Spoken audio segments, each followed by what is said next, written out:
mates. I will say this about investing. Everything you do learn is cumulative. What I learned at 20 is useful.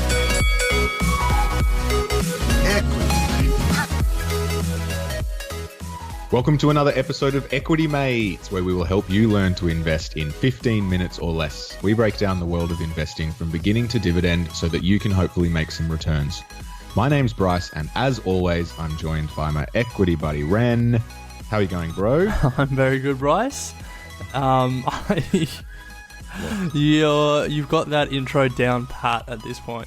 I was actually thinking about on the way home, do I change it up? Nah, keep it going for a little while, because there's probably a real fan out there imitating you.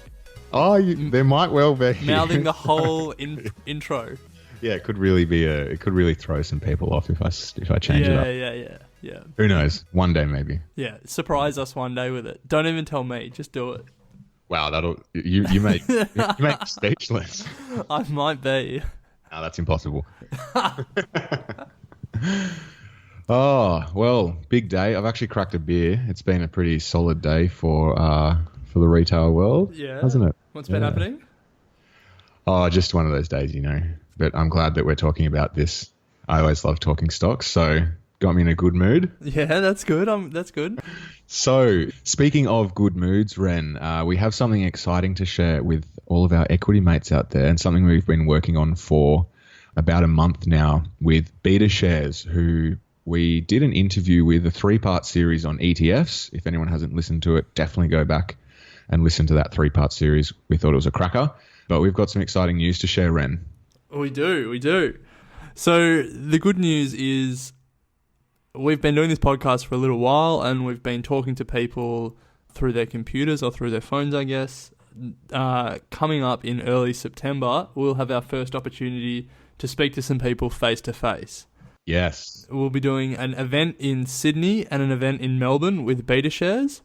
Yes. Around finance goals, financial freedom, and you've got the actual title of the event. It escapes me at the moment, but it's just about talking about ways to achieve your financial goals and some of the things that we've learned along the way. Yeah. So essentially, we're going to be sitting down with BetaShares, and this is an event put on by them and General Assembly, which some of you may have heard of. General Assembly is an organization that hosts a lot of events, educational events, ranging from everything, marketing, social media, UX design, and a lot of finance stuff as well. So we've been very fortunate enough to be invited along by BetaShares. The night is called #FinanceGoals, Make Your Money Grow With You. And they're bringing together investing experts and some of the members of the BetaShares ETFs team. Obviously, their CEO is Elon, and he's going to be there talking all things ETF. The theme of the night is going to be Investing 101, breaking it down so you can start to build up. What the hell are ETFs? The essentials about exchange-traded funds. And then he's going to do a bit of a discussion around 3 investing ideas for the 21st century, similar to what we spoke to him about on our podcast. So he's going to be talking about how to invest in the new economy, looking at things like global technology, cybersecurity, and ethical warriors. But the best part, Ren, is that it's going to follow with a masterclass from us. Yeah, so he's our warm-up act, I guess. Yeah. So we're then going to be coming on and sharing essentially the highs and lows of our investing journey since, you started in early university and I started a bit before that. We're going to be talking about some of the major lessons we've learned, the pros and cons of investing, and all that sort of stuff. So it's going to be a cracker of a night. We're starting in Melbourne on Wednesday, the 5th of September in William Street. It's a free event. Anyone can come, and it is going to be running from 6 till 8 p.m. And it's going to be awesome, Ren. We're really excited. Great opportunity to either meet some listeners or meet a whole new audience together. There is going to be one in Sydney the following Thursday, the 13th. We'll continue to plug this until that event happens. Pretty pumped, Ren. Yeah. You'll be hearing more and more about it over the coming weeks, so we won't overdo it now, but you can sign up. By the time this episode comes out, we'll have shared it on our social media. So jump onto our Twitter, our Facebook, or our recently produced Instagram, which Bryce is absolutely pumping at the moment. Click on the link. I forgot to do one today. Oh, no. Yeah, click on the link, reserve your seat. It should be a good night. Yeah. If nothing else, you'll learn something from the BetaShares guys and laugh at us as we flounder around on stage for a little while. Yeah, we'll have a song and dance prepared. Yeah. That's false advertising. We won't. Yeah, true. Okay, Ren, enough of chit chat. Let's get stuck into it. We're going to do a Basics 101 for everyone today. We're going to revisit something that we spoke about way back at the start of the whole Equity Mates adventure, and we thought it would be a good idea to start revisiting some of these things, especially as we've got a whole bunch of new listeners on since then. Yeah, well, and this has also been driven by some listener contacts over social media and email and stuff. We've got a bunch of questions around platforms, investing platforms, what the differences are, what we use, what people should be thinking about when they're choosing which one to sign up to. And we've talked about it a little bit. We've obviously done a bit of work with Stake, but we thought it might be good to just dedicate a little bit of time for going from the basics and talking about what we look for, what other people might look for, and hopefully giving people the information that they need. Yeah, nice. So in my mind, Ren, there's sort of three ways that you can buy stocks, because that's essentially what we're talking about here. We're talking about broking platforms, meaning how you can access the ability to buy stocks. And in my mind, you've got the big banks, and they provide services online. Then you've got online-only brokers. Obviously, they don't have a shop front or anything like that. And then you've got the ability to access stocks through passive sort of microfinancing apps, which we've touched on a lot. So we'll probably focus more on the first two. Would you agree? Yeah, 100%. And then there's also the fourth category, which is the broker that you call at your big investment bank. But I think they're probably going the way of the typewriter. Bank. Yeah, I think, when you look at someone like Andrew Brown, who just uses online investment platforms most of the time, the broker that you're calling up and asking to place trades for you is probably outdated. Taking you for a ride. Yeah, that as well. All right, Ren, well, let's start with the banks. It's pretty straightforward. In Australia, you've got the four big banks: ANZ, Commonwealth, Westpac, and NAB. Good. And they all have their own trading platforms. Yeah, and Macquarie as well do. Oh, sorry, and Macquarie, yeah. And I guess I started trading on Commonwealth CommSec, it's called, COMMSEC. I started trading on CommSec, and so did you, didn't you, Ren? So did I. So before we go any further, why did you start trading on CommSec? I started trading on CommSec because I originally signed up first with NabTrade, to be honest, got a feel for them, and then moved across to CommSec. I wasn't banking with either of the banks at the time, moved across to CommSec to just check it out, and I actually just liked the interface a bit better, and it provided a bit more information, most of which I had no idea what it was all about, but I thought, hey, I may as well pay for something that I feel like has a bit more information, and that's how I got started. I didn't know anything else, really. That was probably the other thing. There wasn't anything else out there that caught my attention, and I honestly didn't put much thought into it. Fair enough. What about you? Once again, your answer is a little bit more considered than mine. I started with CommSec just because I banked with CommSec, and it was just easy. It was all connected already. Well, that's their goal, I guess. Yeah. So yeah, let's start with what the big banks might offer. Yeah, let's do fees. So you pay a fee every time that you make a trade with these banks, and the fees obviously differ between all four of them. I think the highest fee, Ren, that we found was CommSec. Correct me if I'm wrong. We've got $19.95 for every trade up to $10,000 in value. And to you and I, that's very expensive. Yeah, it is. It's the big banks are the most expensive of the options that you'll come across. And, there's a number of reasons for that. They were obviously first on the scene. That's sort of the prices they charge. They've been undercut more recently by their competitors. Interestingly enough, they don't actually make money from the brokerage. They make money from the cash sitting in the brokerage accounts. but that's really neither here nor there for our purposes. Yeah. And I guess they can charge that amount because they've got people like you, Ren, unfortunately, who just do it out of convenience, much like many people do their mortgages out of convenience and don't shop around. So yeah, 100%. And as much as, we say that and we laugh about it, that, I'm lazy and I didn't shop around.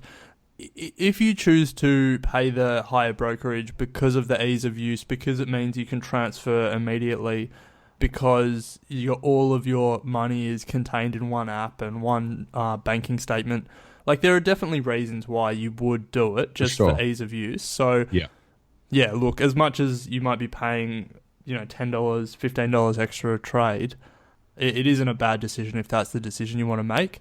I guess the important thing is that you make the decision knowing why you're making that decision and that you are paying a little bit more. Yeah, I mean, we both started in CommSec, so we can't really talk. To be honest, I've actually still got my CommSec account and I've still got a bunch of shares in CommSec just because I bought them and I don't want to sell them and transfer them. I'm just happy to leave them there. Likewise. Yeah, I've got mine there. I honestly haven't traded in or out of of CommBank for a while. Anyway, so that's CommBank. I'm looking at Westpac at the moment as well, and they've also got a $19.95 trading brokerage. That's if you have a Westpac investment account. If you have any bank account, it's $29.95 for an internet trading brokerage. So they're cooked. It's expensive. Yeah. Big banks are the most expensive. The next category, which you talked about, were the sort of the young internet upstarts, the competitors that have come on the scene recently. Yep. And we both have accounts with one particular one of them. Yes. These are the up-and-coming ones, as you said, and they're becoming more and more present and capturing a fair bit of the market. As you said, Andrew Brown banks with these guys. So you and I, Ren, both trade with IG. They're the cheapest we found at the time. They trade, their brokerage fee is $8 per trade, so significantly less than the big banks. And they are online only. There's no branches or anything like that, and they purely are just a trading platform, don't offer you the bells and whistles or anything like that. And yeah, we're happy. Yeah. There's a bunch of others that all sort of charge around that rate. CMC is another big one that charges about $11. There's a couple of others. E-Trade, I think you found that was about $6. Self Wealth, $9.50. I've just got a list here. Saxo Capital Markets, $7. There's a lot. Their functionality and what they offer is all very similar. And they're all about half the price of the big banks. So that's the sort of the main attraction. Yeah, so I think the message here, and as you said, obviously a little less convenient than if you're doing it through your own bank, because you've obviously got to set up accounts with these guys and then move money across from your normal bank account. But if you just treat it like an everyday account and just send money over there whenever you can, then it's going to be sitting in there and you can trade on it whenever you like. But I think the message that we spoke about, Ren, was that you should, if you have the ability to spend some time looking at these online ones, because that's where you're going to definitely find the most value, particularly if you're putting in trades that are only, $500 to $1,000. You don't want to be paying $20 on a trade, because as a percentage, that's just ridiculous. 100%. And that probably gets to the third category that we're going to talk about today, which is the ones where you pay no brokerage or next to no brokerage. Yeah, so you've got the likes of Stake, which we've obviously been plugging a lot on the show because we love them. To give you the details, Stake charges no brokerage, but they do make money. They're not a charity. So the way that they make money is when you exchange your dollars, Aussie dollars into US dollars, the exchange rate they give you is a little bit worse than the market rate, and they make that difference there. Yeah, but it's not significant. And if you can trade in and out for zero brokerage, then it's definitely a win. Also, low brokerage, you've got the likes of your small micro investing apps like Acorns and that's Raise. Well, Acorns if you're American, I guess. If you're American, yes. Spaceship. But again, these are a bit different because you're not actually buying your own stocks. You're just paying a fee and putting it into these apps, and they're doing all the purchasing in the background. So, Ren, without going into too much detail on all of these, I think the main message, as I said, is those are sort of the three broad based platforms that you can have a look at? Yep. We mainly focused on brokerage, but there are some other key features that will differ from, each broker and each set of brokers. So the big banks, one thing that they do offer is brokerage reports, company reports, analyst reports, things that are over and above what you might expect from the company to report. And you get that for free, or you get that if you do a certain number of trades. So a lot of people consider they pay the extra brokerage, but they get this information that they wouldn't get otherwise. You don't really get that from the others. And then some of the other things that you might want to consider and you might want to weigh up are the range of things that are traded. So as you were saying, with the micro investing apps, you really just get basic index funds, if that. Whereas with some of the online brokers, you get stocks, you get contracts for difference, you get options, stuff like that. One thing that IG doesn't do a lot of is bonds. Most bonds are over the counter, but IG doesn't really do any. It doesn't even do hybrids, which are bonds that are traded on the stock exchange. So without getting too into the weeds, if you care about the range of what you can trade, that's definitely something to consider. And also international. Yeah, international 100%. shares. Yeah. So, for example, Stake, you can only trade American shares, whereas IG, you can trade, I think it's 16 or 17 major markets. Yeah, so it's good. Yeah, there's just a bit of range. Huge options. And then for some of the banks, because most of them are Australian banks, there might be a different price for Australian shares and overseas shares, whereas with something like IG, and I think with CMC as well, it's just a flat rate regardless of what market you're trading in. And the last factor, so the three main ones we've talked about are the price, so your brokerage, the information you get, and the range, what you can trade. And then the last one that you might want to consider is the services it offers. So, for example, the big banks, if you bank with them as well, it makes it a lot easier around tax time. They'll give you some neat tax summaries and stuff like that. Customer service will probably be a lot better. Although, they're the Australian big banks, so maybe not. Debatable, yeah. IG's customer service is actually pretty bang on. I haven't tried too many of the other new online ones. You might care about the services like fast deposits, quick withdrawals, customer service, being able to call someone and speak to them. You might care about sort of tax time and neat summaries and stuff like that. So for me, they're the four things I jotted down in terms of the factors that you would want to consider when you think about the different brokerage platforms. Yeah, agreed. And obviously your preferences change over time. So as you've probably heard, Ren and I have, at least three now that we trade with. I've got three, yeah. Yeah, same. CommSec, IG, and Stake. Money in all of them. So there's nothing stopping you trialing some, and then as your preferences change and you get an understanding for what helps you trade and invest, then you can find a platform that suits your needs. But I guess for a beginner, my main message is if you can avoid paying high fees, then do so until you understand what you kind of want out of a platform, and then find that. Yeah, 100%. And don't take the fact that we have fallen into the same brokerage platforms. Don't take that as a indication that they're the best. Yeah, absolutely. It's just a coincidence more than anything. Yeah. So that's it, Ren. I've actually had a blog post sitting in our drafts for about a year now since we last did an episode on this. So I'll make a commitment to get that done in the next week and get that up so we can give a bit more detail about some of these platforms. But yeah, I think we've covered everything off reasonably well. Just get out there. There's a lot of comparison websites. Finder will do something for this, and it's not very hard to find the fees and what additional extras they offer. Yeah, 100%. And if you haven't already, while you've been listening to this episode, make sure you go and sign up for our Melbourne or Sydney show. Or if you're a massive fan, you could sign up for both and travel down or travel up. Yeah, fly with us. We're not going to pay for you, but we'll tell you our flight number and you can come on board. If you come and introduce yourself to us at both shows, we'll give you a shout out in the next podcast. And a t-shirt. And a t-shirt. First ever. Yeah, look, we'll give you a t-shirt, we'll give you a hat. Hang on, don't overcommit. What else can we give them? No, let's keep it that. All right, yeah, but make sure you sign up. If we haven't convinced you already, we'll convince you over the next 6 or 7 podcasts until the events actually happen. True. All right. Until next time. Equity Mates and the people appearing in this program may have positions in the companies mentioned. This is general advice only.